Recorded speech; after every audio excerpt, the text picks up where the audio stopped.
아멘. 이 시간도 하나님께 영광이 되기를 간절히 바라면서 다 함께 묵상 기도하심으로 주일 성만찬 예배를 성부와 성자와 성령의 이름으로 하나님 앞에 예배하겠습니다. 다 함께 기도하겠습니다.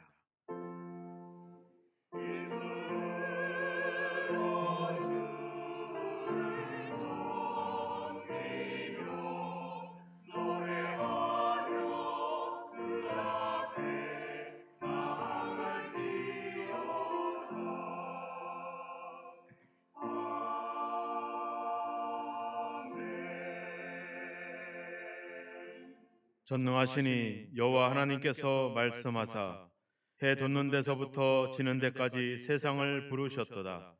온전히 아름다운 시온에서 하나님이 빛을 비추셨도다. 이르시되 나의 성도들을 내 앞에 모으라. 그들은 제사로 나와 언약한 이들이라 하시도다. 감사로 하나님께 제사드리며 지존하신 이에게 내 서원을 갚으며 환난 날에 나를 부르라. 내가 너를 건지리니 내가 나를 영화롭게 하리로다. 아멘. 하나님 아버지, 이 시간에 감사하는 마음으로 하나님께 예배하며 하나님을 영화롭게 하기를 원합니다. 우리의 중심으로부터 하나님을 향하여 예배하고자 하오니 우리 가운데 임재하셔서 예배를 주관하시고 우리로 하여금 하나님의 영광을 위하여 살아갈 수 있는 결단이 있게 하옵소서. 모든 것이 하나님께 영광 되기를 간절히 원하오며 예수 그리스도의 이름으로 기원하옵나이다. 아멘. 자비하신 주여 주의 은혜 사모하는 마음 받게 하소서.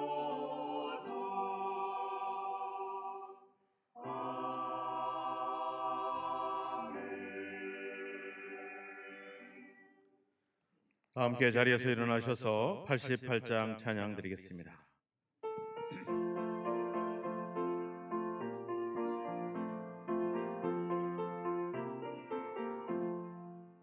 내 진정 사모하는 친구가 되시는 구주 예수님은 아름다워라. 산 밑에 백합화요 빛나는 새벽별 주님 영원할 길 아주 없도다. 내 맘이 아플 적에 큰 위로 되시며 나 외로울 때 좋은 친구라. 주는 저 산 밑에 백합 빛나는 새벽별 이 땅 위에 비길 것이 없도다. 내 맘의 모든 염려 이 세상 고락도 주님 항상 같이 하여 주시고 시험을 당할 때에 악마의 개교를 즉시 물리치사 나를 지키네. 온 세상 날 버려도 주 예수 안 버려 끝까지 나를 돌아보시니. 주는 저 산 밑에 백합 빛나는 새벽별 이 땅 위에 비길 것이 없도다. 내 맘을 다하여서 주님을 따르면 길이 나를 사랑하리니. 물불이 두렵지 않고 창검도 겁없네. 주는 높은 산성 내 방패시라. 내 영혼 먹이시는 그 은혜 누리고 나 친히 주를 뵙기 원하네. 주는 저 산 밑에 백합 빛나는 새벽별 이 땅 위에 비길 것이 없도다.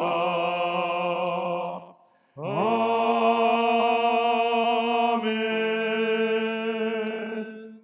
사도신경으로 신앙 고백하겠습니다. 전능하사 천지를 만드신 하나님 아버지를 내가 믿사오며 그 외아들 우리 주 예수 그리스도를 믿사오니 이는 성녀로 잉태하사 동정녀 마리아에게 나시고 본디오 빌라도에게 고난을 받으사 십자가에 못 박혀 죽으시고 장사한 지 사흘 만에 죽은 자 가운데서 다시 살아나시며 하늘에 오르사 전능하신 하나님 우편에 앉아 계시다가 저리로서 산자와 죽은 자를 심판하러 오시리라. 성령을 믿사오며 거룩한 공회와 성도가 서로 교통하는 것과 죄를 사하여 주시는 것과 몸이 다시 사는 것과 영원히 사는 것을 믿사옵나이다. 아멘. 자리에 앉아주시고 성시교독 하겠습니다. 83번 빌립보서 4장 말씀을 한 절씩 교독하겠습니다. 주 안에서 항상 기뻐하라. 내가 다시 말하노니 기뻐하라.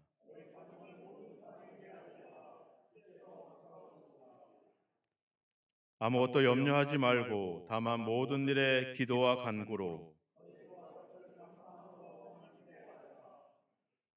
그리하면 모든 지각에 뛰어난 하나님의 평강이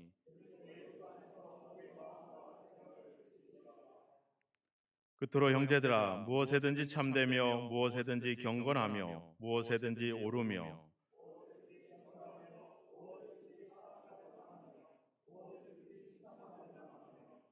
무슨 덕이 있든지 무슨 기림이 있든지 이것들을 생각하라. 그리하면 평강의 하나님이 너희와 함께 계시리라. 아멘. 자리에 앉아주시고 찬송 468장 드리겠습니다.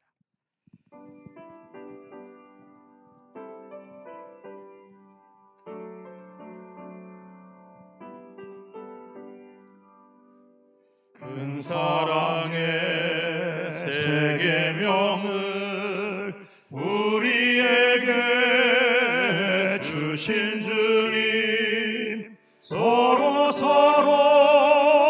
사랑하면 제자 된다 가르쳤네. 그 연약한 제자들을 끝날까지 사랑하고 함께 찬송 부르시며 감람산을 오르셨네. 겟세마네 기도로서 아버지 뜻 이루시고 십자가의 고난 길로 걸어가신 우리 주님, 악한 무리 막으려고 검을 빼는 제자에게 죽기까지 인내하라 조용하게 말씀했네. 우리 위해 기도하신 주의 뜻을 이루도록 우리 모두 주 안에서 하나 되게 하옵소서.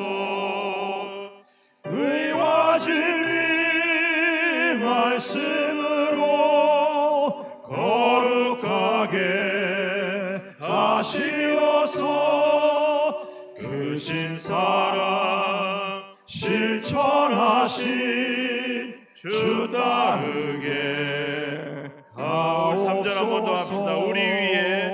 우리 위해 기도하신 주의 뜻을 이루도록 우리 모두 주 안에서 하나 되게 하옵소서.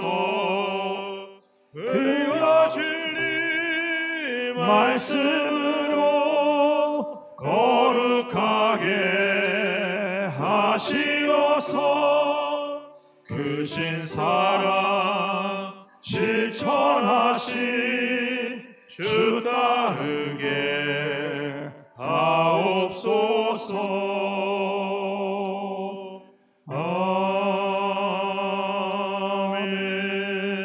아멘. 기도하겠습니다. 하나님 아버지 감사합니다.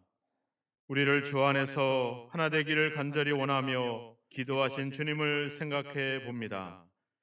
아버지, 우리를 사랑하시되 끝까지 사랑하실 뿐만 아니라 자기의 목숨을 내어주시기까지 우리를 사랑하시는 그 주님의 사랑을 생각해 봅니다. 말과 혀로만 사랑하시지 아니하시고 그 중심으로부터 우리를 사랑하셔서 하나님의 동등된 권리와 하나님의 본체이신 영광을 버리시고 자기를 비우고 자기를 낮추어 십자가에 쥐어 죽기까지 복종하심으로 우리를 진심으로 사랑하시고 우리를 위하신 주님의 귀하신 사랑을 다시 한번 기억하고 마음에 새깁니다.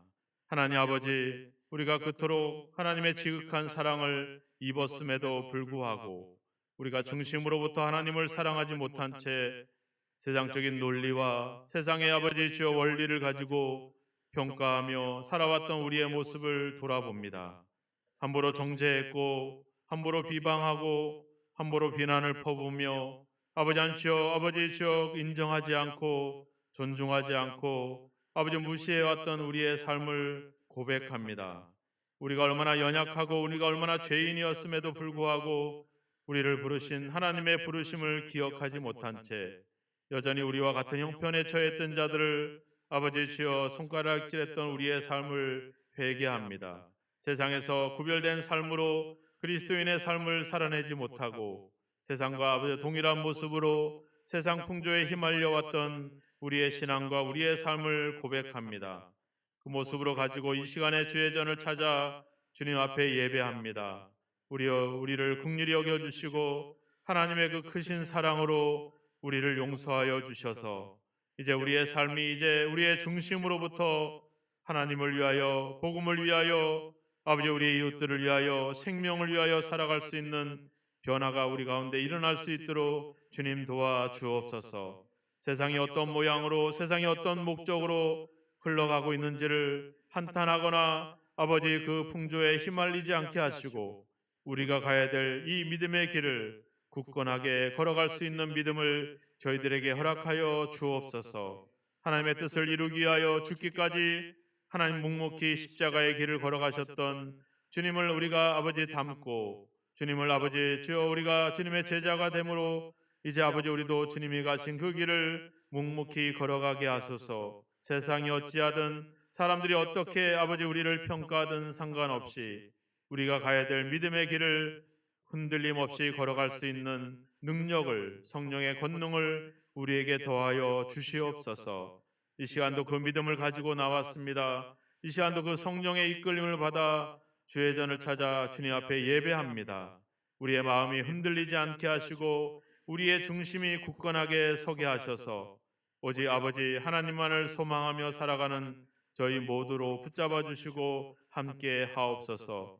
우리의 기도가 더 많은 것들을 소유하고 더 많은 것들을 축적하기 위한 수단으로 사용되지 않게 하시고 우리 자신들을 돌아보아 우리의 뜻이 아닌 하나님의 뜻으로 채우기 위한 기도가 되게 하시며 우리의 예배가 복을 받고 우리가 하나님께 보상받기 위한 아버지 수단으로 되지 않게 하시고 아버지 하나님의 은혜를 감사하며 아무것도 아닌 우리를 사랑하신 그 사랑에 사로잡혀 감사함으로 충만하게 예배할 수 있도록 우리를 도우시고 함께하여 주옵소서.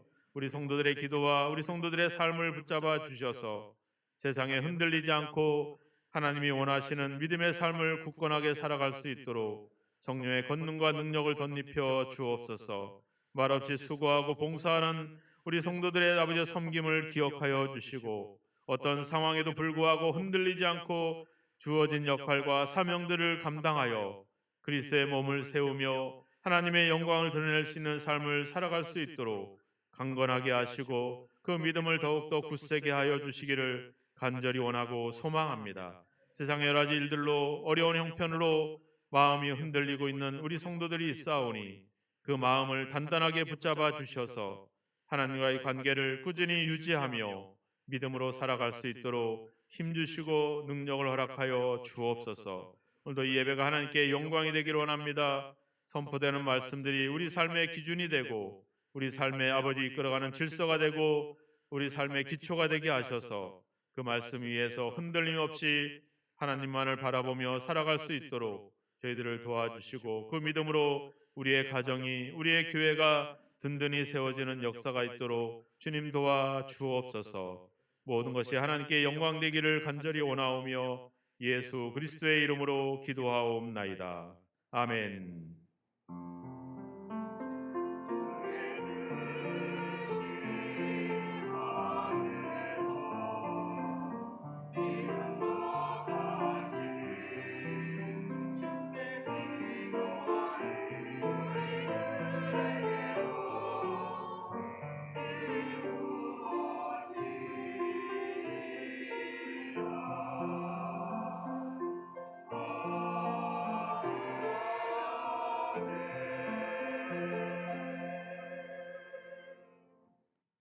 성만찬 말씀을 보겠습니다. 누가복음 5장 31절 32절 말씀을 보겠습니다. 예수께서 대답하여 이르시되 건강한 자에게는 의사가 쓸데없고 병든 자에게라야 쓸데있나니 내가 의인을 부르러 온 것이 아니요 죄인을 불러 회개시키러 왔노라. 아멘. 주님은 우리를 병든 자다라고 이렇게 말씀하고 있습니다. 즉 병든 자는 병을 고치면 건강해집니다. 그리고 모든 생활들을 정상적으로 할 수 있죠. 문제는 건강하지 못하다는 것만이 문제죠. 그래서 그 주님은 우리를 그래서 가망이 없고 이제는 희망이 없는 존재가 아니라 아직도 우리가 주 안에서 뭔가 가능성을 가진 그런 존재임을 인정을 하고 있습니다. 주님께서 우리를 위해서 죽으신 이유도 그런 이유 중에 하나겠죠. 죄인이었던 우리를 위해서 죽으시고 그래서 우리가 변화되어 이제 하나님의 어떤 은혜와 또 사랑과 자녀됨을 회복하기 위한 그런 회복을 위한 그런 어떤 희생이라고 볼 수가 있을 것입니다. 오늘 이 성만찬은 주님께서 우리를 바라보는 시각이 어떠함을 우리에게 말씀해 주고 있습니다. 우리가 이제 죄로 인해서 멸망받고 죽을 수밖에 없는 이제 가망이 없는 그런 존재들이 아니라 주 안에서 다시 회복되고 주 안에서 희망이 있고 소망이 있는 존재라는 사실을 우리에게 인정해 주는, 그래서 우리를 어떻게 보면 존중해 주시고 배려해 주시고 우리를 인정해 주시는 그런 은혜가 담긴 것이 바로 이 성만찬의 역사입니다. 또 우리가 성만찬을 대하는 우리들 또한 우리가 이제 주님으로 인해서 다시 회복되고 건강한 자들이 되고 이젠 죄인이 아닌 하나님께 인정받는 의인들이 된 그런 사실들을 확인하고 그런 의인으로서의 삶을 살도록 하기 위한 그런 우리를 이끌어가는 중요한 역할들을 하고 있습니다. 오늘 주님은 의인을 부르러 온 것이 아니라 죄인을 불러 회개시키러 왔다. 즉 그냥 죄인을 불러내는 것으로 끝내는 것이 아니라 그 죄인을 변화시키는 것이죠. 바로 그 증거가 오늘 본문에 나와 있는 바로 레이라고 하는 예수님의 제자입니다. 27절로 가보시면 레이라고 하는 세리가 세간에 앉아 있는 것을 보고 나를 따르라 이렇게 말씀하시자 그가 모든 것을 버리고 일어나 따랐다 이렇게 말씀하고 있습니다. 즉 예수님을 만나고 그는 변화가 된 거죠. 바로 내가 죄인을 불러 회개시키러 왔다라고 하는 예수님의 오신 목적을 보여주는 중요한 증거가 바로 레이라고 하는 이 마태라고 하는 제자입니다. 우리가 바로 그 증거가 돼야 되는 것이죠. 예수님이 이 땅에 오신 목적이 뭔지, 우리가 예수를 믿는 이유가 무엇인지를 보여줄 수 있는 그 증거, 그것은 바로 우리의 예배나 우리의 기도가 아니라 우리의 변화입니다. 우리가 변화돼서 새로워져서 새로운 삶을 살아가는 것, 그것이 바로 예수님이 이 땅에 오신 목적을 보여주는 증거라고 할 것입니다. 이 성만찬을 참여하는 것으로 만족하지 마시고 여러분들이 변화돼서 그 삶으로 예수 그리스도를 드러내는 거기까지 갈 수 있는 그 믿음, 그것을 위해서 기도하시면서 이 성만찬에 참여하시기를 주님의 이름으로 축원합니다. 기도하겠습니다.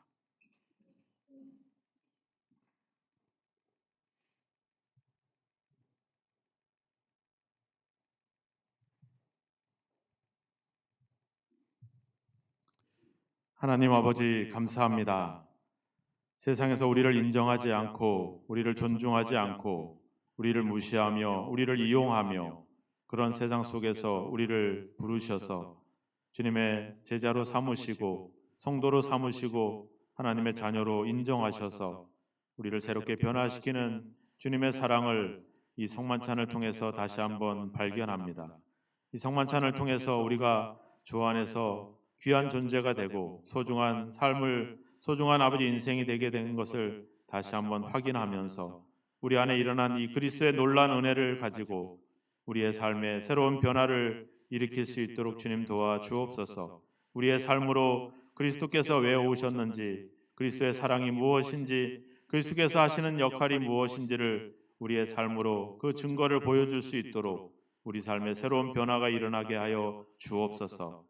이 성만찬을 통해서 예수 그리스도의 몸과 피에 참여합니다. 예수 그리스도를 우리 안에 영접하며 모십니다. 우리의 삶의 새로운 변화를 통해 그리스도를 증거할 수 있는 삶이 되도록 우리를 인도하여 주옵소서. 예수 그리스도의 몸을 기념하는 떡을 가지고 예수 그리스도의 피를 기념하는 잔을 가지고 예수 그리스도의 이름으로 축사하옵나이다. 아멘.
귀한 연주 감사합니다. 하나님의 말씀을 보겠습니다. 누가복음 12장 13절에서 15절입니다. 누가복음 12장 13절에서 15절 말씀을 봉독해 드리겠습니다. 무리 중에 한 사람이 이르되 선생님, 내 형을 명하여 유산을 나와 나누게 하소서 하니 이르시되 이 사람아, 누가 나를 너희의 재판장이나 물건 나누는 자로 세웠느냐 하시고 그들에게 이르시되 삼가 모든 탐심을 물리치라. 사람의 생명이 그 소유에 넉넉한 데 있지 아니하니라 하시고. 아멘. 이 시간에 할렐루야 찬양대에서 예수 나의 삶의 주인이란 찬양으로 영광을 돌리겠습니다.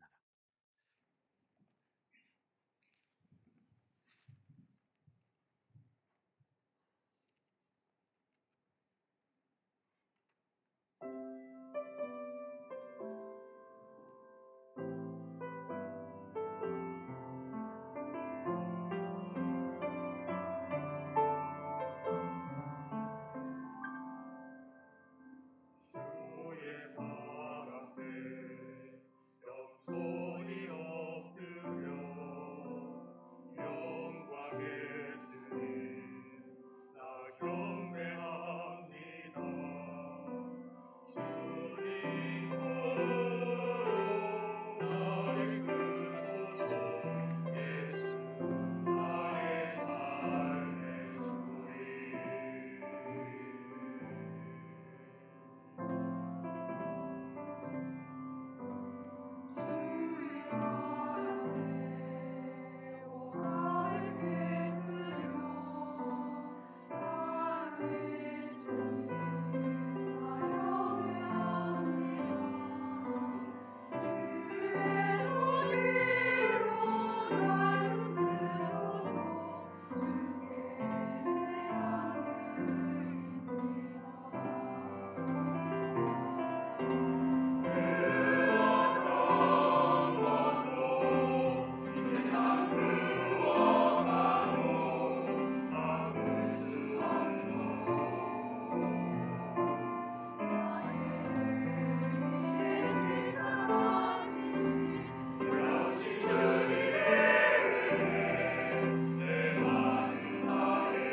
아멘. 예수님께서 우리의 삶의 주인이심을 믿습니다. 예수님이 우리의 삶의 이유며 삶의 목적이 되기를 주님의 이름으로 축원합니다. 여러분들은 참 요즘은 우리 용인에 사시는 분들은 되게 행복합니다. 아주 관심, 우리 대한민국의 관심의 주된 관심이 바로 용인에 쏠려 있죠. 이유를 알죠, 그죠? 어느 회사가 또 국가가 이 반도체 클러스터를 또 우리 남사 지역에 또 세워서 뭐 한 300조 이상 이렇게 투자를 한다고 하니까 이미 원산면에 하이닉스가 들어와 가지고 이제 지금 준비하고 있고 그리고 또 남사 쪽에 또 삼성이 들어오게 되고 거기서 끝나지 않습니다. 두 기업과 그거를 보완할 수 있는 많은 중소기업들이 들어와야 되고 그 수많은 직원과 종업원들이 거주할 수 있는 배후 도시가 또 형성이 돼야 됩니다. 그러니까 용인은 뭐 향후 한 수십 년 동안은 대한민국에서 가장 관심과 또 발전의 중심을 이루지 않겠는가 이런 생각들을 갖게 되죠. 이제 우리도 이쪽으로 이제 플랫폼 시티가 들어오게 될 거고 또 지하철, 철도, 고속도로 이게 용인 지역에 뚫려지게 됩니다. 우리가 보통 그런 말 하잖아요. 생거 진천, 사후 용인. 살아서는 어디? 진천에서. 죽어서는 용인. 근데 이제는 안 해요. 이제는 사나 죽으나 어디? 용인. 야, 참 여러분들은 복된 것 같아요. 용인 시민들에게 물었어요. 물었더니 한 60% 이상이 나는 10년 뒤에도 용인에 살겠다. 이런 이야기들을 했다는 통계가 나왔습니다. 상당히 또 용인은 우리나라 그 국민안전처에서 조사했던 가장 안전한 도시 1위로 뽑힌 게 또 용인이기도 합니다. 그러니까 뭐 안전하고 발전이 있고 비전이 있고 여러분들은 참 행복한 것 같아요. 근데 사람들은 그것 때문에 용인을 집중하지 않아요. 왜 그럴까요? 뭐 때문에 집중할까요? 예? 자연 환경이 좋고 뭐 에버랜드가 있고 뭐 신갈 그리스도교가 있어서가 아니죠. 뭐 때문에? 그것 때문에 뭐가 올라가요? 아싸! 집값이 막 올라가는 거예요. 얼마 전에 분양을 했더니 뭐예요? 평당 3천 얼마요? 3,160만 원. 야, 서울서도 찾아볼 수 없는 분양가로 분양을 다 마감을 했대잖아요. 예. 그래서 막 30평짜리가 이게 막 12억에 매매가가 아니라 분양가가 그럼 매매가로 따지면 뭐 상상할 수 없이 가격이 오르겠죠. 사람들의 관심은 반도체 회사가 들어오고 철도가 열리고 그래서가 아니라 뭐예요? 집값이 올라가니까 부동산 값이 올라가니까 사람들이 관심을 기울이는 거죠. 아무리 그런 것들이 들어와서 집값이 안 올라가 봐요. 전혀 관심이 없습니다. 제가 시골에서 목회를 해봤잖아요. 내년이면 고속 전철이 뚫립니다. 여기 신갈동 상미마을에 지하철이 뚫린다 이러면 어떻게 되겠어요? 대박이 터지는 거죠. 시골에는 반응이 없어요. 평당 20만 원짜리 했던 땅이 그냥 20만 원이야. 그냥 20만 원이야. 조금 그 역 앞에 한 5만 원 올랐어. 그러다 또 떨어졌어. 이게 현실이에요. 관심은 뭐예요? 결국 돈입니다. 돈. 우리나라 뭐 일본, 미국, 우리나라를 막 도와준다고 하지만 결국 도와주는 이유 또 다른 나라가 우리를 위협하는 이유 뭐겠어요? 돈입니다. 돈. 정치인들이 아무리 권력과 이걸 휘둘러 하더라도 그 배경에는 뭐가 있어요? 돈입니다. 돈. 돈이 가장 우선순위가 되고 있고 돈이 목적이 되고 있는 시대가 오늘날 우리가 살아가는 세상입니다. 문제는 원래 세상은 그러해 왔기 때문에 문제가 되지 않아요. 또 앞으로 세상은 그렇게 돈이 중심이 돼서 살아갈 거기 때문에 세상은 그렇게 바뀔 일이 없어요. 문제는 뭐예요? 돈이 중심이 되어서는 안 되는 곳에 돈이 중심이 되고 있다는 거죠. 거기가 어디예요? 우리의 가정, 우리의 교회들이 그러고 있다는 거죠. 거기는 돈이 주님이 이야기했잖아요. 15절에 사람의 생명이 소유의 넉넉함에 있지 않다. 우리의 가정과 우리의 교회들만큼은 그런 것들이 평가의 기준이 돼서는 안 되고 그런 것들이 목적이 돼서는 안 되는 현장인데 그것이 우리의 현장에 들어와서 가정을, 교회를 변질시키고 있다라고 하는 겁니다. 이것이 우리가 가지는 고민이고 우리가 가진 염려라고 하는 것이죠. 우리가 그 마이다스의 손이라고 하는 그런 이야기를 많이 들어보셨잖아요. 그죠? 만지면 뭐가 돼요? 금이 되는 거예요. 얼마나 신나겠어요. 여러분들이 만지면 금이 된대. 뭐부터 먼저 만지고 싶어요? 내 남편부터? 금으로 바뀌게? 네. 얼마나 신나요? 그 그리스 로마에 나오는 그 로마 신화에 나오는 이야기 아닙니까? 네. 그 술의 신이었던 디오니소스의 그 스승이었던 실레노스라고 하는 사람이 어느 날 술이 고주망태가 돼가지고 길을 잃은 거예요. 그런데 이 사람을 농부들이 이 마이다스, 영어로 마이다스면 이제 헬라어 말로는 이제 미다스죠. 그 미다스 왕에게 데려다 준 거예요. 이렇게 보니까 디오니소스 신의 스승이자 양아버지인 거야. 그래서 극진히 열흘 동안 극진히 대접을 했어요. 디오니소스가 너무 기분이 좋아서 야, 네가 원하는 거를 얘기해봐. 내가 만지는 거는 다 황금이 되게 해주세요. 그래? 그거 위험할 수도 있을 텐데 아니에요. 그거 소원을 들어주세요. 그래, 알았어. 그렇게 해. 만지는 것마다 금이 되는 거예요. 황금이 되는 거 얼마나 신나요. 근데 문제가 생겼어요. 배가 고팠는데 빵을 먹으려고 했더니 이게 뭐가 된 거예요? 금이 돼버린 거예요. 물을 마시려고 했는데 뭐가 된 거예요? 금이 돼버린 거예요. 자기를 반기는 딸을 안았는데 딸이 금이 돼버리고 만 거예요. 이 사람이 나중에 절규합니다. 내가 원했던 것은 황금이 아닙니다. 나의 딸 메리의 생명을 돌려주세요. 내가 원하는 것은 황금이 아닙니다. 내가 원하는 것은 한 모금의 물입니다. 내가 원하는 것은 황금이 아닙니다. 내가 지나간 내 친구들과의 우정입니다. 그러면서 디오니소스에게 간절히 요청하죠. 다시 돌려주세요. 그랬더니 이제 어디 강가에 가서 씻어라. 그러면 다시 회복될 것이다. 그래서 다시 원상복구를 해가지고 그 다음에 정신을 바짝 차렸다는 거 아닙니까? 네.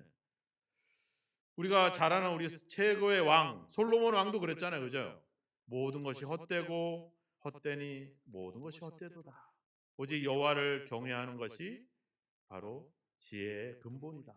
이런 고백들을 남기잖아요. 주님도 이야기했습니다. 하나님과 재물을 겸하여 섬길 수 없다. 돈은 필요합니다. 돈이 없어서는 안 됩니다.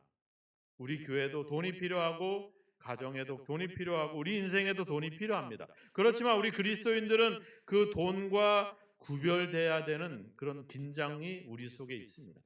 세상은 그렇지 않아요. 그것을 얻고 소유하기 위해서 열심히 일하면 되지만 우리는 그것이 필요하지만 그것과 내 삶이 구별돼야 되는 그런 어떤 그런 긴장이 우리들 속에 있는 것이죠. 그 속에 있는 우리에게 주님은 무엇이 더 중요한지, 뭐가 우선순위인지를 오늘 이 말씀을 통해서 우리에게 말씀해 주고 있습니다. 말씀의 동기를 보니까 13절에 보니까 무리 중에 한 사람이 이르되 선생님 내 형을 명하여 유산을 나와 나누게 하소서. 이렇게 주님께 중재를 요청합니다. 무슨 문제로 온 거예요? 유산의 상속의 문제로 온 거죠. 근데 누가 이 문제를 제기했습니까? 동생이 제기했어요. 왜 제기했을까요? 동생이 왜 형한테 유산을 좀 나누라고 얘기해달라고 이렇게 요청을 했을까요? 자기가 생각한 만큼 못 받은 거예요. 그죠? 네. 많이 받은 사람은 형은 문제 제기를 안 해요. 왜요? 충분히 받았으니까. 우리가 문제 제기를 하는 이유는 덜 받았고 그것이 부당하고 그것이 정당하지 않다라고 생각하기 때문에 그런 거죠. 율법에는 규정돼 있어요. 장자에게 2배로 나눠주고 나머지를 가지고 형제들이 나누다라고 민수기라든지 신명기 21장에 이렇게 율법으로 규정을 해놨습니다. 이 형제들은 유산을 나눴을 겁니다. 분명히. 그런데 뭐예요? 그것을 더 가지기 위해서 지금 싸움을 하고 있는 것이죠. 그 당시에 랍비들은 이런 민사적인 문제도 다뤘기 때문에 예수님께 이것을 중재하는 것은 당연한 요청입니다. 근데 예수님은 거절합니다. 그리고 뭐라 그래요?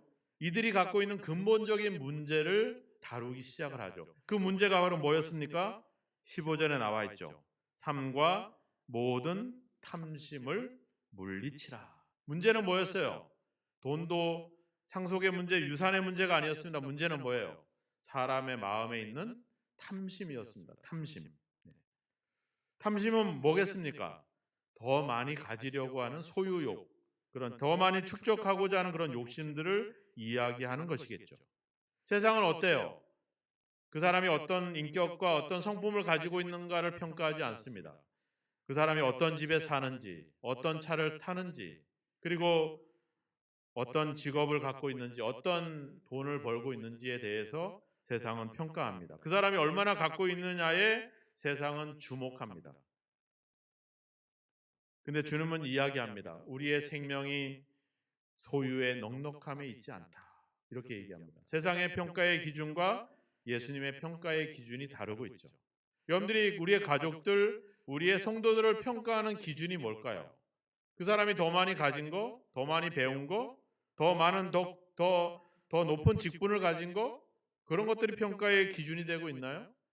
그 사람이 어떤 직업을 갖고 있고, 그 사람이 헌금을 얼마나 많이 하고, 그 사람이 얼마나 예배에 빠지지 않고 교회에 참석하고, 그 사람이 얼마나 많이 교회 일을 하는지, 그것이 그것에 그 사람을 평가하는 그런 기준으로 삼고 있지 않나요? 그렇다면 세상이나 교회는 다를 바가 없습니다. 내 남편이나 내 아내를 돈을 벌어다 주는 기회로 취급하고, 그들이 가진 성품과 인격이 아니라 그들이 얼만큼 더 많이 돈을 벌 수 있는지에 대한 그런 것들을 가지고 평가한다면 그것은 가정이 아니라 그것은 세상인 것이죠.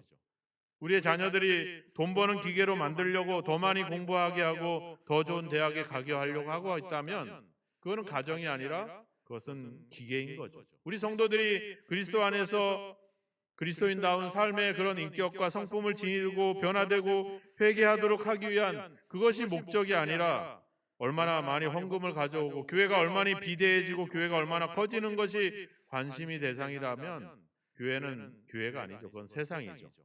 그런 교회는 다닐 필요도 없는 것이죠. 주님의 기준은 세상의 기준과 다릅니다. 우리가 가정을 보는 것, 내 가족과 내 성도들을 바라보는 기준이 세상의 기준이 되어서는 안 됩니다. 지난주에 우리는 우리가 가지는 권리, 우리가 가지는 권세를 통해서 그 권위를 가지고 그것이 얼마나 우리에게 해를 가져오는지에 대한 이야기를 지난주 했습니다. 주님은 그 모든 권리를 포기하고 우리를 위해서 더 낮아지는 자리로 갔다라고 하는 겁니다. 바로 우리의 가정, 우리의 교회가 그런 현장이 돼야 된다는 것이죠. 우리의 평가의 기준이 세상의 기준과는 달라야 된다라고 하는 겁니다. 왜 탐심이 어리석은가? 왜 탐심을 물리쳐야 되는가? 주님은 16절부터 비유로 이야기합니다. 어떤 어리석은 부자 이야기를 하죠? 소출이 많아서 이제 그 쌓아둘 곳이 없어서 어떻게 해요? 더 큰 곡간을 짓고 거기에 더 많은 곡식과 물건을 쌓아두고 이제 여러 해 쓸 물건을 두었으니 평안히 쉬고 먹고 마시자 즐거워하자 할 때 주님이 오늘 밤 내가 내 영혼을 도로 찾으리니 이것이 누구의 것이 되겠느냐라고 비유로서 이야기를 합니다. 왜 탐심이 어리석은가? 탐심이 아까 뭐랬습니까? 내 필요한 것을 가진 자가 더 많은 것을 소유하고 축적하기 위한 것이 바로 탐심이라고 했습니다. 내 필요를 위해서 욕심을 내는 것은 욕심이 아닙니다. 그건 탐심이 아니에요. 내가 필요하기 때문에 찾고 노력하는 것이기 때문에 문제가 되지 않습니다. 그 필요를 넘어서 더 많은 것으로 그 더 많이 가진 것으로 거기서 내 안전과 내 평안을 찾고자 하는 그런 욕심들, 그런 것들이 바로 탐심이라고 하는 것이죠. 내 안전을 위한 수단으로 이용하고 더 많은 소유를 이용하는 것. 우리가 기도하고 예배하는 것들도 그러잖아요. 내가 좀 더 안전하고 내가 좀 더 편안하기 위해서 예배하고 기도한다면 그것이 탐심인 거예요. 오늘 이 부자가 하는 이야기가 뭐라고 합니까? 17절에 내가 곡식 쌓아둘 곳, 그죠? 18절에 뭐예요? 내 곡간, 내 곡식, 내 물건. 19절에 가보면 내 영혼. 온통 뭐에 대한 이야기를 하고 있어요? 자신에 대한 이야기를 하고 있죠. 여기에 하나님, 여기에 이웃, 여기에 너라고 하는 언급과 관심은 전혀 없습니다. 탐심의 문제는 뭐예요? 거기에 하나님도 없고 이웃도 없고 오직 자신만이 존재하고 있다는 것이 문제인 거죠. 이 비유에서 가지는 가장 큰 비극은 뭐예요? 가장 부요했을 때 이제는 모든 것을 누려야 될 막 그때 가장 그 클라이막스 때 이 사람이 꽥 하고 죽어버리는 거예요. 우리는 우리가 소유하고 우리가 가진 모든 것들이 영원하다라고 하는 이 어리석은 생각을 가지고 있다는 거죠. 주님이 이 비유로 그 얘기를 하고 있는 겁니다. 우리의 소유가 우리가 축적한 재물이 영원히 너의 소유가 아니다. 이걸 이 비유에서 말씀을 하고 있는 거죠. 이 사람이 왜 악랄합니까? 18절에 보세요. 내 곳간을 헐고 더 크게 짓고 내 모든 곡식과 물건을 거기 쌓아두리라. 내 거를 쌓아둔다는 문제가 아니라 그것을 뭐예요? 많이 쌓아두었다가 값이 많이 오르면 이것을 이제 갖다가 내다 팔겠다는 거야. 그래서 더 많은 폭리를 취하겠다는 거예요. 내 소유와 내 축적을 위해서 다른 사람들을 희생하겠다는 거예요. 이게 문제인 거죠. 그래서 어떻게 해요? 21절에 자기를 위하여 재물을 쌓아두고 하나님께 대하여 부요하지 못한 자가 이와 같으리라 이렇게 말씀하고 있어요. 적절히 사용했다면 이웃도 얻고 하나님도 얻을 수 있을 텐데 이 사람이 자기를 위해서 재물을 쌓아둔 결과 결국 그 탐심을 물리치지 못한 결과로 이 사람은 더 이상 아무것도 소유할 수 없는 그런 지경으로 갈 수밖에 없는 것이죠. 이 이야기를 어디로 가져가냐면 25절에 보면 또 제자들에게 이르시되 이 유산의 문제로 찾아왔던 이 사람의 문제를 비유로 설명하면서 탐심을 왜 우리가 물리쳐야 되는지 그 탐심이 왜 어리석은 건지를 비유로 얘기하면서 이제 제자들에게 말씀하는 겁니다. 결국 이 유산의 문제, 이 상속의 문제가 결국은 그 사람의 문제로 끝나는 것이 아니라 우리를 향하고 있다는 겁니다. 우리에게 어떤 메시지를 주고 있습니까? 예수님이 제자들에게 무슨 얘기를 합니까? 22절에 보니까 목숨을 위하여 무엇을 먹을까? 몸을 위하여 무엇을 입을까? 염려하지 말라. 염려하지 말라. 그러면서 결론으로 넘어가 보면 뒤로 가보면 나와 있죠? 31절에 다만 너희는 그의 나라를 구하라. 그리하면 이런 것들을 너희에게 더하시리라. 이렇게 결론을 내리고 있습니다. 소유를 팔아 구제하는 일을 하고 그런 내용들도 33절에 담고 있잖아요. 너희 소유를 팔아 구제해라. 그렇게 함으로 인해서 하늘의 보화를 쌓아두라. 이렇게 이 말은 뭐예요? 소유하고 축적하는 것이 아니라 뭐예요? 사용하라는 거죠. 그것을 베풀거나 어떻게 하든지 그것을 사용하라라고 하는 겁니다. 근데 우리가 잘 생각하셔야 됩니다. 22절에 주님이 제자들에게 우리에게 뭐라 그랬어요? 목숨을 위하여 무엇을 먹을까? 몸을 위하여 무엇을 입을까? 뭐 하지 마라. 염려하지 마라. 어떤 행동보다도 뭐예요? 그런 상황을 대하는 우리의 마음에 대한 이야기를 지적하고 있어요. 자, 또 뒤로 넘어가 보시면 33절에 보면 너희의 소유를 팔아 구제하여 낡아지지 아니하는 배낭을 만들라. 곧 하늘에 둔 바 다함이 없는 보물이니 거기는 도둑도 가까이 하는 줄 일이 없고 돈도 먹는 일이 없느니라. 너희 보물이 있는 곳에 뭐가 있다? 너희 마음도 있다. 무슨 얘기를 하는 거예요? 주님이 하고 싶은 얘기는 보물 얘기가 아니라 뭐예요? 우리의 마음에 대한 이야기를 하고 있는 겁니다. 소유에 대한 이야기를 하고 있는 것이 아니라 그 소유하고자 하는 우리의 탐심, 우리의 마음에 대한 이야기를 주님이 지금 다루고 있다는 겁니다. 주님이 다루었던 문제들은 바로 우리의 중심이었습니다. 마태복음 5장부터 하는 얘기 있잖아요. 그죠? 살인하지 말라고 했지만 뭐예요? 형제를 바보라고 하는, 형제를 비방하고 욕하는 자는 이미 살인한 자다. 음행에 대한 문제도 뭐예요? 마음에 이미 음욕을 품으면 간음했다 이렇게 얘기하고 있잖아요. 주님은 우리의 마음을 다루고 있다는 겁니다. 왜? 그 마음에서 우리의 모든 것이 출발하고 있기 때문에 그렇죠. 외모에서 출발하지 않습니다. 마음에서 출발하고 있다는 사실이죠. 자, 이 이야기들이 비슷한 이야기가 누가복음에 가득합니다. 18장으로 넘어가 보면 부자 관리, 부자 청년이 와서 예수님께 물어보잖아요. 어떻게 하면 영생을 얻을 수 있습니까? 이 사람은 존경받는 청년이었어요. 어릴 적부터 하나님의 율법을 철저히 지켰고 하나님께 드리는 모든 예물들을 드렸고 제사를 드렸고 그래서 모든 사람은 야, 저 사람만큼은 구원받아야 돼. 저 사람만큼은 하나님의 복을 받아야 돼. 이런 아주 성공적인 존경받는 청년이 있었어요. 그 청년에게 주님이 뭐라 그랬어요? 네가 가진 것을 가난한 사람들에게 나눠주고 와서 나를 따르라 그랬어요. 반면에 욕을 먹었던 삭개오가 있었어요. 삭개오가 사람들의 손가락질을 당합니다. 매국노로 취급을 받아요. 사람들을 착취해서 자기의 이익을 취했던 그런 세무 공무원이었어요. 이 사람이 예수님을 만났어요. 어떻게 했어요? 내가 내 재산의 절반을 가난한 자들에게 나눠주고 내가 강제로 빼앗은 일이 있으면 4배로 갚겠습니다. 주님이 그렇게 하라고 했어요? 안 했어요. 아무 말도 안 했어요. 내가 오늘 너의 집에 좀 들어가야 되겠다. 그 말 한마디 한 거예요. 삭개오가 자기의 모든 것들을 다 내놓습니다. 자, 이 청년은 자기의 재산을 가난한 자들에게 안 주고 삭개오는 자신의 절반을 가난한 사람들에게 나눠주고 그래서 구원을 받은 건가요?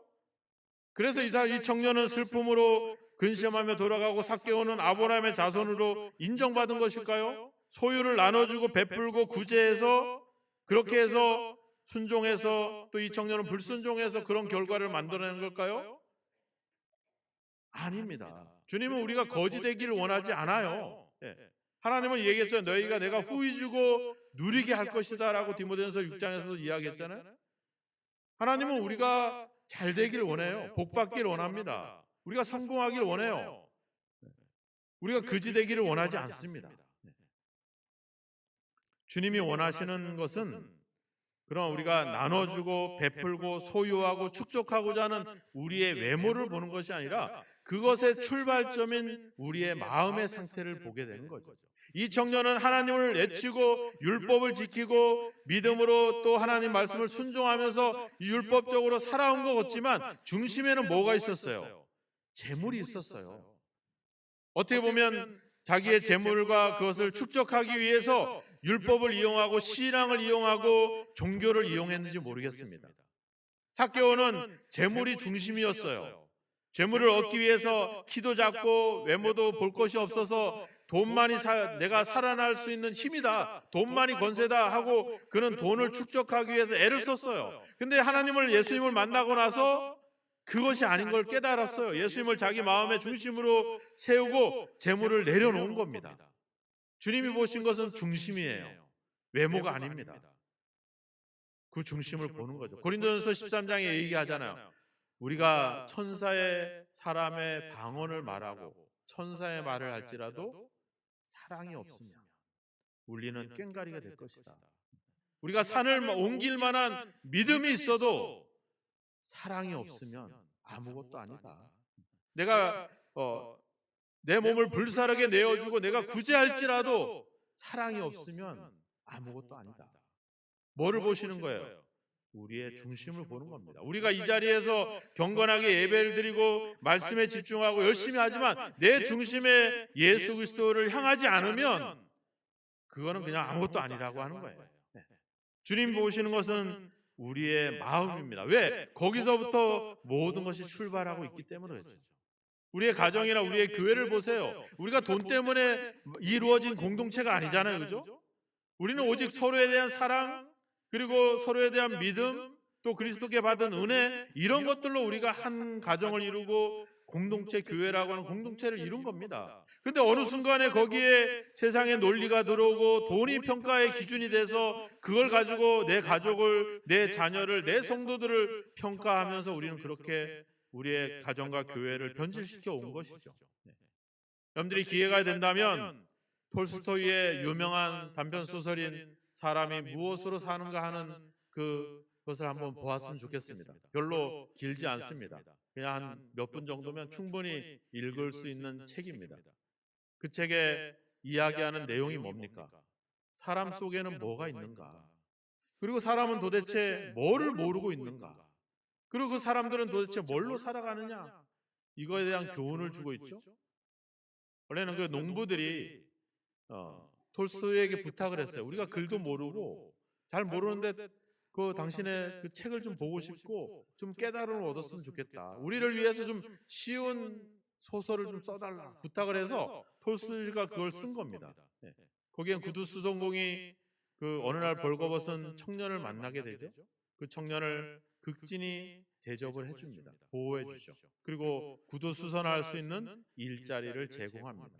그러면서 그 사람이 그 구두수선공이 그 청년이 나중에 얘기하죠. 원래는 내가 사람이 아니라 쫓겨난 천사입니다. 내가 잘못해서 쫓겨났는데 이 질문에 대한 대답을 가지고 오라고 해서 제가 온 겁니다 하면서 그 자초지종을 이야기하죠. 그 청년, 그 이야기의 결론이 뭐예요? 사람 속에 있는 것은 결국은 사랑이다. 사람이 깨닫지 못하는 것은 도대체 뭐냐? 그것은 바로 자신의 필요를 깨닫지 못하는 것. 그것이 바로 사람이 모르는 거다. 그럼 사람은 무엇으로 사느냐? 사랑으로 산다. 그 이야기를 톨스토이는 그 소설로 그 가난한 농부들에게 교훈을 주고 있죠. 바로 그 내용들이 바로 성경을 바탕으로 하는 이야기들 아닙니까? 우리는 사랑으로 가정을 이루었고 사랑으로 교회를 이룬 것입니다. 그 사랑이 우리의 평가의 기준이 된다면 그것이 기준이 돼야 되지, 돈과 재물과 세상적인 것이 우리의 기준이 되어서는 안 된다라고 하는 겁니다. 세상은 돈으로 평가합니다. 얼마나 많이 가지고 있는지를 가지고 평가합니다. 주님은 그렇지 않습니다. 신앙은 그렇지 않습니다.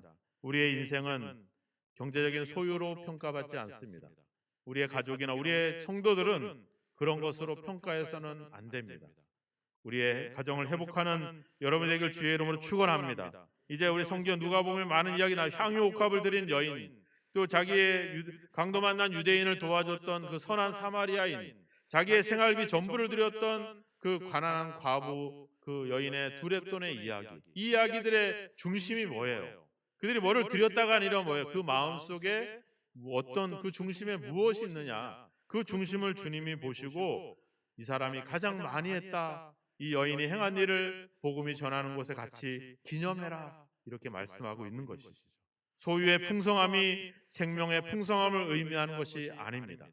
소유의 풍성함이 우리의 인생을 이야기하지 않습니다. 세상은 그러할지라도 우리의 가정과 우리의 교회만큼은 그것으로 평가해서는 안 된다라고 하는 사실입니다.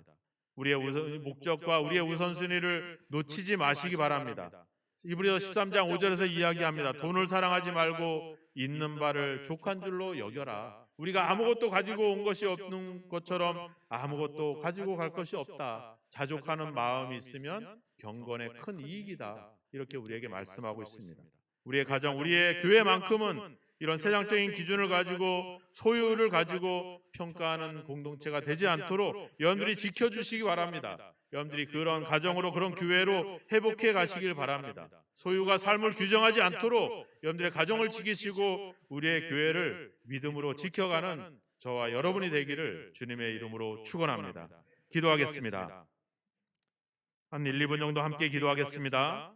우리가 그동안 내 가정과 내 가족과 내 성도들과 내 이웃들을 평가했던 기준이 무엇인지를 한번 돌아보면서 그런 세상의 논리가 들어와 있는 우리의 가정을, 우리의 교회를 회복시켜 주옵소서. 이젠 아버지, 우리의 중심의 재물이 아닌, 소유가 아닌 주님이 자리 잡게 해주시고 그 주님이 살아가신 삶을 살아가는, 그래서 주님의 사랑으로 온전히 하나가 되는 우리의 가정과 우리의 교회를 이루게 해주십시오. 함께 기도하면서 나아가겠습니다. 기도하겠습니다.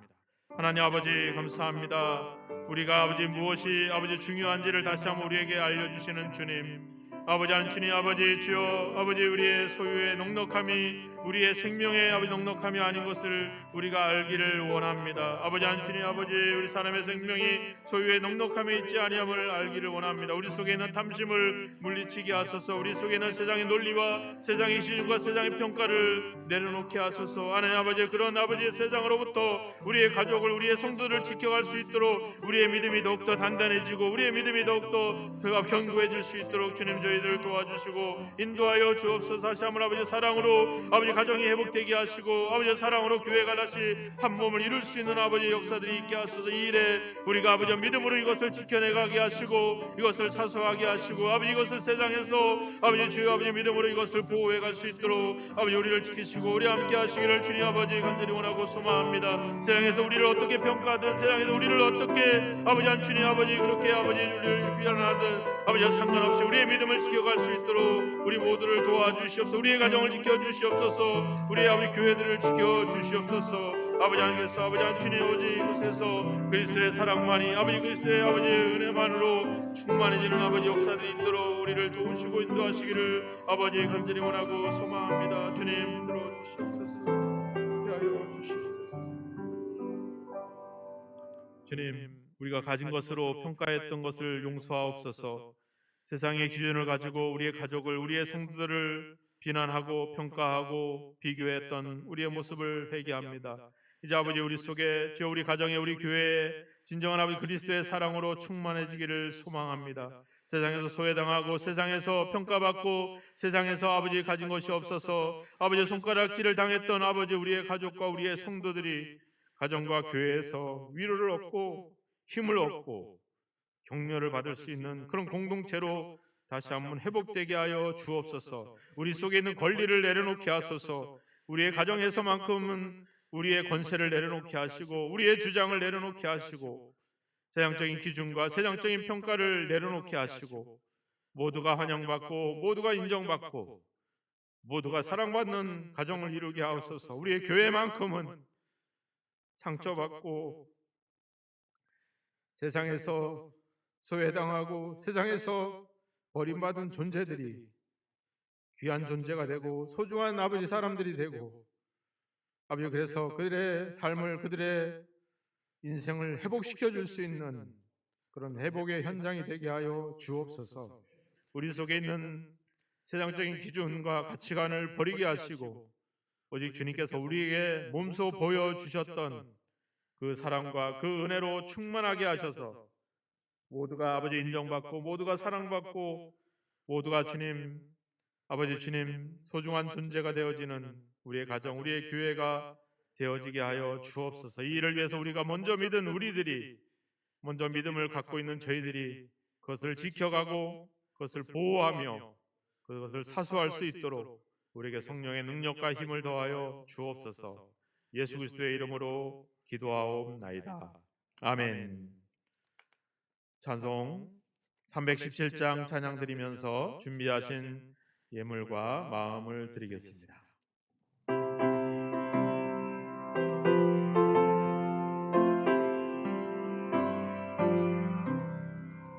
내 주 예수 주시는 해 한없건만 내 주 앞에 이 적은 것 다 드리니 주 예수여 내 정성을 받으소서. 주를 위해 보배로운 피 흘리사 그 귀하신 생명까지 다 주시니 내처럼 이 생명을 왜 아끼랴. 주 예수께 빚진 것이 한없건만 나 주 위해 드린 것은 참 적으니 주 예수여 너그럽게 보옵소서. 날 위하여 십자가에 피 흘리신 주 예수의 은혜로서 인치시고 내 모든 것 주의 소유 삼으소서. 주 날 위해 그 귀하신 몸 버리사 이 내 몸을 피값으로 사셨으니 내 생명도 주 예수께 바칩니다.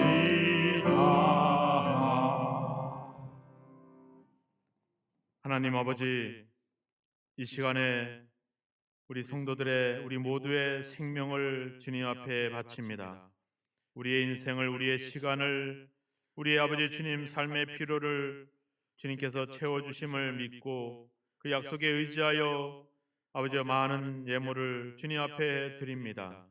하나님께서 이 예물 속에 우리 성도들의 수고를 기억하시고 기도를 기억하시고 그 땀을 기억해 주셔서 또 하나님을 주인으로 인정하는 아버지 주님을 주인 삶의 중심으로 삼기를 원하는 그 간절한 아버지 주여 마음들을 받으시고 이제 아버지 주여 이 예물을 통해 또 우리 성도들의 삶을 통해 우리 성도들의 가정을 통해 주님이 드러나고 하나님의 은혜가 드러나는 역사들이 있도록 복을 내리시기를 간절히 원하고 소망합니다.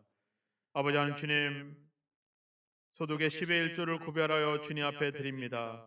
이 엄청난 이 거대한 예물을 주님께서 받으시고 쌓을 것이 없도록 부어주겠다 아버지 약속하신 그 말씀을 이루어 주셔서 이 땅에서 궁핍하지 않고 베풀고 나눌 수 있는 넉넉함으로 살아갈 수 있는 하늘의 복을 더하여 주시옵소서. 감사의 예물을 받으시고 어떤 형편에 처하든지 만족할 줄 알며 하나님의 은혜를 기억하여 감사하는 그 믿음을 기억하시고 모든 삶 가운데 하나님을 생각하며 하나님을 중심으로 살아감으로 모든 어떤 형편에서든지 감사할 수 있는 그런 견고한 믿음을 소유할 수 있도록 복을 내려 주시옵소서. 매주 정한 예물을 주님 앞에 드리는 손길들을 기억하시고 그 마음, 그 중심에서 하나님을 향한 그 마음을 받으셔서 늘 아버지 주여 늘 하나님 말씀 가운데 살아가는 복된 인생들이 되게 하옵소서. 다음 세대들을 위해서 드리는 장학 헌금을 받으시고 이 예물들이 사용되는 곳에 귀한 아버지 우리 다음 세대들이 세워지게 하시고 아버지들의 삶에도 아버지의 소망과 꿈을 가지고 살아갈 수 있는 귀한 은총을 더하시기를 간절히 원하고 소망합니다. 성교 예물을 받으시고 저들의 삶 속에도 많은 구원의 열매를 맺을 수 있는 아버지 주여 은혜를 허락하여 주시옵소서. 우리 성도들의 예물과 저들의 희생과 섬김과 하나님을 향한 그 마음과 그 중심을 받으셔서 아버지 세상 속에서 그리스도인으로서 거뜬히 살아갈 수 있는 하늘의 능력과 권능을 공급해 주시고 어떤 상황에도 어떤 세상에도 풍조에 휘말리지 않고 믿음의 길을 굳건하게 걸어갈 수 있는 그 중심이 더욱더 견고해지는 단단해지는 우리 성도들이 될 수 있도록 믿음의 복을 더하시기를 간절히 원하고 소망합니다. 하나님께서 우리 성도들의 성편을 살피시고 모든 필요를 채워주셔서 하나님의 아버지 은혜에 힘입어 그리스도의 사랑을 베풀어 아버지 살아가는 복된 인생들이 될 수 있도록 함께하여 주옵소서. 예수 그리스도의 이름으로 축복하며 기도하옵나이다. 아멘.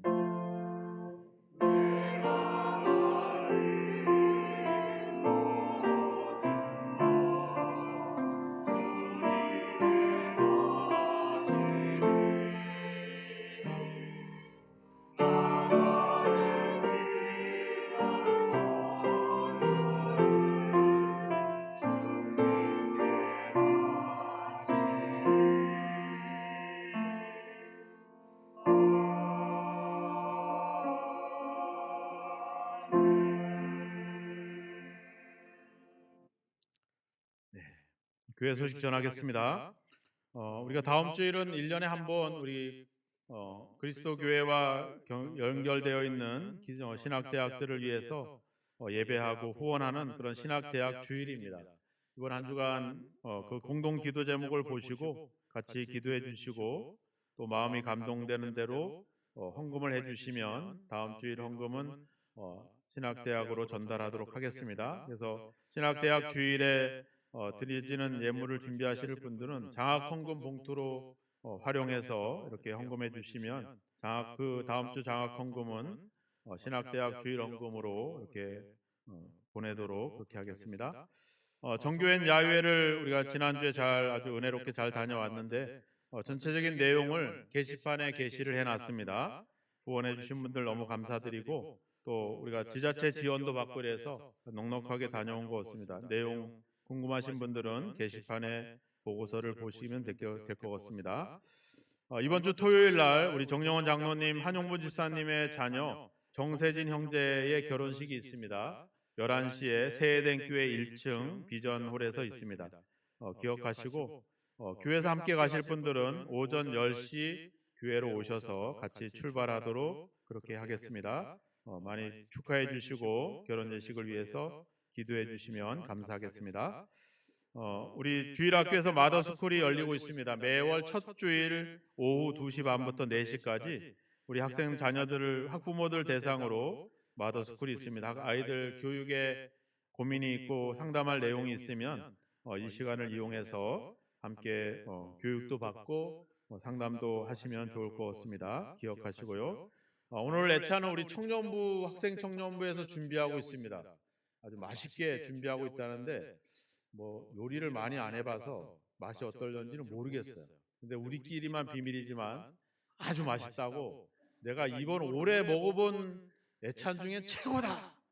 이렇게 좀 격려해 주시면 좋겠습니다. 우리 청년들은 못 들었죠? 예, 우리 이렇게 격려해 주셔서 아주 우리 청년들이 열심히 할 수 있도록 어제 막 밤늦게까지 막 준비하느라고 애를 썼는데 함께 교제하시고 또 오후 예배도 함께 참석해 주시면 감사하겠습니다. 네, 이제 다 함께 일어나셔서 450장 찬양 드리고 축도로서 예배를 마치겠습니다.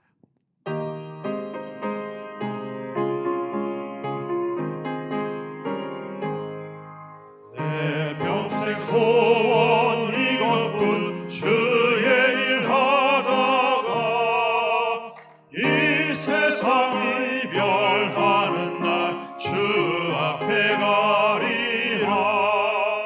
꿈같이 헛된 세상이 취할 건 무엇냐. 이 수고함만 하여도 헛된 것뿐일세. 불같은 시험 많으나 겁내지 맙시다. 구주의 권능 크시니 이기고 남겠네. 금보다 귀한 믿음은 참복에 되도다. 이 진리 믿는 사람들 다 복을 받겠네. 살같이 빠른 광음을 주 위에 아끼세. 온 몸과 마음을 바치고 힘써서 일하세.